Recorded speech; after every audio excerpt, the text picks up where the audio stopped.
જય માતાજી, જય દ્વારકાધીશ। મારું નામ છે બિમલ ધ્રાંગા। ઓલ ઇન વન ચેનલમાં આપનું હાર્દિક સ્વાગત કરું છું। અને મિત્રો, આજે આપણે જે જાણવાનું છે એ મગફળીની અંદર આવતી સફેદ ફૂગ। ઘણા બધા રોગ હોય છે આપણે મગફળીની અંદર આવતા, અને ઘણા બધા રોગની ઉપર આપણે કંટ્રોલ પણ કરી લઈએ છીએ। એમાંથી આજે એક મોટો પ્રશ્ન હોય છે ખેડૂત ભાઈઓને કે સફેદ કલરની જે ફૂગ હોય છે એમાં સારી કંપનીની સારી એવી દવાઓ છાંટવા છતાંય પણ આપણને રિઝલ્ટ નથી મળતું। ઘણી વખત એવો પણ પ્રશ્ન બને છે, અને ઘણાને મળે પણ છે। તો એ રિઝલ્ટ ન મળવાનું શું કારણ હોય, ક્યારે કઈ દવાનો ઉપયોગ કરવો જોઈએ, અને આ જે છે એને કંટ્રોલ કઈ રીતે કરવી જોઈએ, એના માટે આજે આપણે વિડીયો લઈને આવ્યા છીએ। તો વિડીયોમાં બન્યા રહેજો છેલ્લે સુધી, જેથી કરીને તમને પૂરતી માહિતી મળે અને કઈ રીતની ફૂગનું એ કઈ રીતના ડેવલપ થાય, ટૂંકમાં એનો જન્મ કઈ રીતના થાય, એ પેલા આખું એનું ચક્ર સમજીએ તો થોડોક આપણને ખ્યાલ આવે કે આ ક્યાંથી ઉત્પન્ન થાય। આપણે પેલા તો એને જન્મ થયા પેલા પણ થોડોક આપણે એને કંટ્રોલ કરી શકીએ છીએ। તો એમાં 2-3 કારણો હોય છે। એમાં મુખ્ય કારણ 2 હોય છે।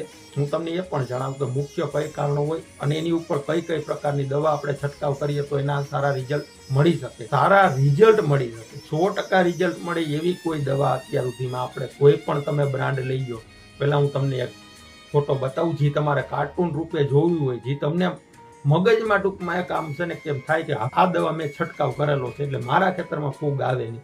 એ તમારો વહેમ છે કે તમે કોઈ પણ કંપનીની દવા છાંટો અથવા ગમે એવી બ્રાન્ડ દવા છાંટો તોય ફૂગ આવવાની હોય તો આવી જાય, પણ ન આવે એવી કોઈ કંપની અત્યાર સુધીમાં દાવો કરતી નથી કે આ અમારી આ દવા છંટકાવ કરો એટલે તમારી મગફળીની અંદર કોઈ દિવસે ફૂગ આવે જ નહીં, એવું કોઈ કંપની આપણી એરિયા બંધાતી નથી। તો પેલા હું તમને એક ફોટો માફક સમજાવવા માંગુ તમને કે તમે કઈ રીતનું જોવા માંગો છો। તો તમે જો આ તમને જે પેલા નંબરનું ઓપ્શન દેખાય છે એ હોય છે સફેદ કલરની ફૂગ અથવા ગેરુ, ટીકા, એ બધા રોગ મગફળીની અંદર આવતા તમે જો કે એ કેવો શક્તિશાળી હોય છે, તમારે જે જોવું છે। પછી બીજા નંબરની હોય છે જે લોકલ દવા, કે આ તમને દેખાય છે, અને જે નીચે તમને દેખાય છે ત્રીજા નંબરનું એ છે બ્રાન્ડ દવા, કે તમે બ્રાન્ડ દવાને ઘણી વખત આમ પાવરફુલ ગણીને હાલતા હો, એવું નથી હોતું। એ બંને દવામાં કેટલો તફાવત છે એ તમને આ દેખાય છે ફોટોમાં, કે આ છે લોકલ દવા, આ છે બ્રાન્ડ દવા। તો એ બંને કરતા ઓઇલી કેટલું તાકાતવાળું છે, તમારે વિડીયોની અંદર તમે જોવો કે એનું કેટલું તાકાતવાળું સ્વરૂપ દેખાડું છું ને, એ તમને ખાલી ચિત્રમાં દર્શાવવા માટે, જેમ કે તમે સમજી શકો કે આ રીતનું હોય।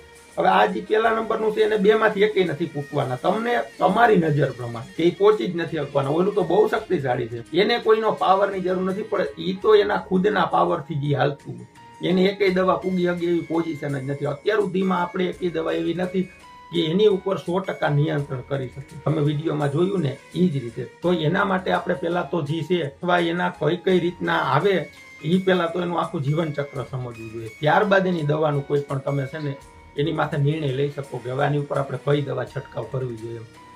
તો એના જીવન ચક્રની વાત જો આપણે કરીએ તો પેલા તો એનું જીવન ચક્ર છે એ આપણી ખેતરની અંદર એ પ્રકારના જે અંદર કચરો અથવા કોઈ પણ પડ્યું હોય, તમે જો કે મગફળીમાં જ્યારે હીર આવે ત્યારે એનું કોતરકામ કરે, એ કોતરકામ જ્યારે પણ પાંદડાનું નીચે પડે છે ત્યારે એમાંથી પણ ફૂગ ડેવલપ થાય છે। પછી ઘણા બધા ખેડૂતને એવો બધો મનમાં પ્રશ્ન હોય છે કે જ્યારે વરસાદી વાતાવરણ હોય અથવા આપણે પિત્ત દઈએ, જે માંડવીનો જે મગફળીનો જે છોડ હોય એ છોડ જ્યારે વધારે વૃદ્ધિ કરી ગયો હોય એના કારણે ફૂગ આવે છે। તો એના કારણે આવે પણ કઈ રીતના આવે એ તમે સમજી શકો। પેલા તો તમે એ સમજો કે કઈ રીતના આવે છે। એમાં માંડવીની વધારે વૃદ્ધિ થવાથી ક્યાંય ફૂગ આવે એવું ક્યાંય હોતું નથી, એ આપણો એક વહેમ છે કે માંડવી આપણી વધારે વધી જાય એટલે ફૂગ આવે, નહીં, એવું નથી હોતું। એને ફૂગ આવવા કદાચ નાનું ઝાડું હોય તોય પણ ફૂગ આવી શકે, અને મોટું ઝાડવું હોય તોય પણ ફૂગ આવી શકે। એના કારણો તમે જાણો, જેમ કે વૈજ્ઞાનિક કારણો છે એના, હું મારા મોઢાની વાત નથી કરતો, પણ જે વૈજ્ઞાનિકે સાબિત કર્યું છે ને એના ઈ કારણો તમે જાણો। તો પેલા આપણે એ જાણીએ કે જ્યારે પણ આપણે પાણી પાઈએ અથવા ભેજવાળું વાતાવરણ હોય ત્યારે ઘણા એમ કહે છે કે આ ફૂગનું આવવાનું। અને આ મિત્રો, જો કદાચ તમે આગળ બેક્ટેરિયાનો ઉપયોગ, સારા બેક્ટેરિયાનો ઉપયોગ કર્યો હોય તો કંટ્રોલ કરી શકો, 100% નહીં પણ કંટ્રોલ કરી શકો, હું એ વાત તમને કરું છું। અને ભેજવાળું વાતાવરણ હોય એની વાત હું તમને કરતો હતો કે ભેજવાળું વાતાવરણ હોય ત્યારે આપણે કેમ ફૂગનો વધારે ઉપગ્રહ જોવા મળે એ હું તમને પેલા તો વાત બતાવું। ભેજની વાત કરી લઈએ તો જ્યારે પણ આપણે પિત્ત આપ્યું હોય ત્યારે ભેજ હોય અથવા વરસાદનો ભેજ હોય ત્યારે નીચે ભેજવાળું વાતાવરણ હોય, એટલે વાતાવરણ માઇનસ હોય।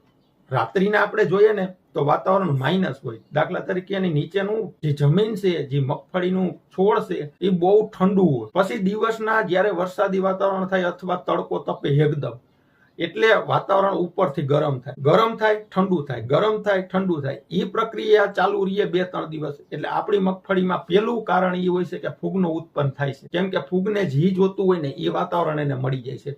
ગરમ થાય અને ઠંડુ થાય એટલે ફૂગનો ઉપગ્રહ વધશે. એ કોઈ કચરાથી જન્મેલ અથવા આપણે ઈરુનું જે કોતરકામ આવે એનાથી ઈ ફૂગ નથી થતી. ઈ વાતાવરણના હિસાબે થાય છે. એને કંટ્રોલ કરવું બહુ વહમી હોય છે મિત્રો. તો તમે જોઈ લીધું કે આ ફૂગ કઈ રીતના ડેવલપ થાય અને કઈ રીતના આનું આખી પ્રક્રિયા હોય છે જન્મની. તો એના માટે આપણે જે 4 દવા છે એનો ઉપયોગ કરીએ તો એના માટે ઘણો બધા રિઝલ્ટ સારા મેળવી શકીએ. આના માથે એની માથે સારા એવા નિયંત્રણ કરી શકીએ. જે 4 દવાની વાત હું તમને કરું છું એ પહેલી દવા છે જે સિજેન્ટા કંપનીની અમિસ્ટા સ્ટોપ કરીને આવે છે માર્કેટની અંદર.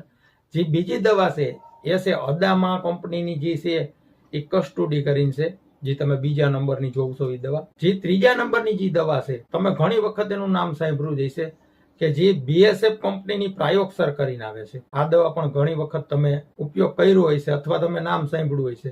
અને જે ચોથી દવા છે એ ચોથી દવા છે બાયર કંપનીની નેટિવો. આનું પણ તમે ખૂબ સારું નામ સાંભળ્યું હોય છે અને ઘણા બધા ખેડૂત ભાઈઓએ ઉપયોગ પણ કર્યો હોય છે અને એના રિઝલ્ટ પણ ખ્યાલ હોય છે આ ચારેય દવાના કે કયા કયા ટાઈમ ઉપર કયા સ્પ્રે કરવા જોઈએ, કયા દવાના સ્પ્રે કરવા જોઈએ. તો આપણે આને કયા સ્ટેપ ઉપર કયો સ્પ્રે કરવો જોઈએ એ પણ જાણશું આગળના વિડીયોમાં. તો આપણે આગળના વિડીયોમાં જોશું કે જે આ 4 દવા છે એ 4 દવાનો વિડીયો આપણે આગળ મૂકશું કે આ 4 દવાનો ઉપયોગ ક્યારે કઈ અવસ્થાની મગફળી હોય ત્યારે કરવો જોઈએ અને કેટલા ટકા રિઝલ્ટ આપે એ પણ જોશું. ને આ 4 મેં કેમ ક્રમમાં દીધા એ આગલા વિડીયોમાં આપણે સમજશું. અને આ મિત્રો, આ વિડીયો તમને પસંદ આવે તો વિડીયોને લાઈક કરજો અને કોઈ મિત્રો નવા હોય તો ચેનલને સબસ્ક્રાઇબ કરજો અને શેર કરજો. તો જય માતાજી, જય દ્વારકાધીશ.